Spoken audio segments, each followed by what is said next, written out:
This video is a detailed guide on how to master the Scramjet.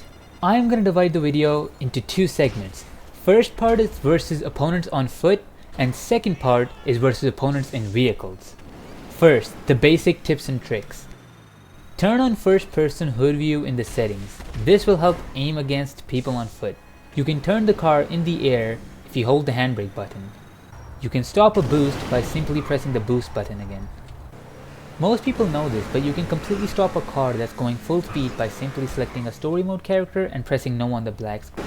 But you can actually do this mid-air as well, but the only trick is that your car has to be upside down. This will save you lots of time. On to fighting people on the ground. There's only two things to practice: how to boost and how to aim. Boosting seems pretty simple. You jump, point your nose up and boost. But the thing is, it's actually more important than anything else. Setting your boost right is essential. The amount of boost you use is dependent on how far your enemy is or how high or low you go. If you go too high, there will be no name tag on the player, and in my experience, locating a player without a name tag is way harder. Not only that, but the missiles have more travel time between you and the enemy, meaning you have to lead your shots way more, and your opponent has a better chance of just running away from it.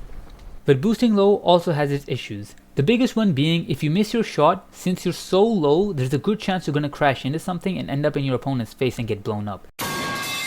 But being less high also gives you less view of the area. The thing to practice is to find the balance point. So go low enough to see the player's name tag for better visibility, but high enough so you don't end up in your opponent's face. However, you should stick to being on the high end instead of the low end, because if you do go too high, it's not that bad. You just don't see the name tag, you can still hit the shot, it's not the end. But if you go too low and end up in front of your opponent, it really is the end. Although aiming seems like it would be difficult, it's actually the easier part. Just use your handbrake to move horizontally and line up your shots.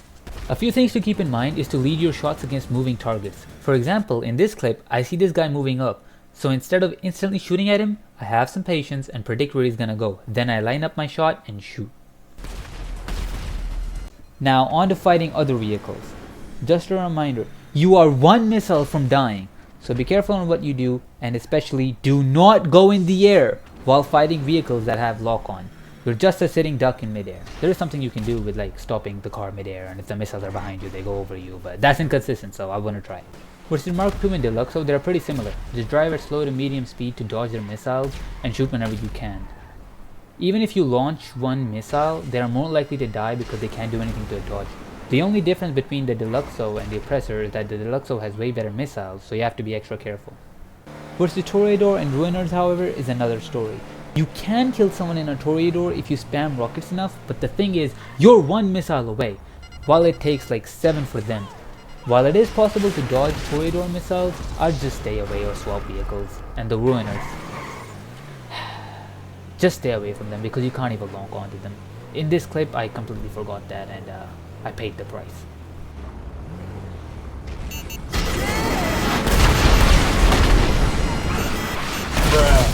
Versus aircrafts.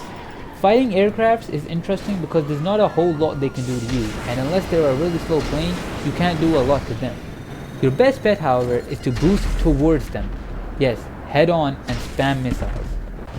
And the last thing is, don't forget you can just get out the car and finish the job yourself. For cars like Night Shark or Imani Tech cars or Toreadors, it might sometimes be better to just get out and kill them with your gun. That's it for today. Thank you so much for watching. If you want more content like this, then subscribe, and I'll see you all in the next one. Peace.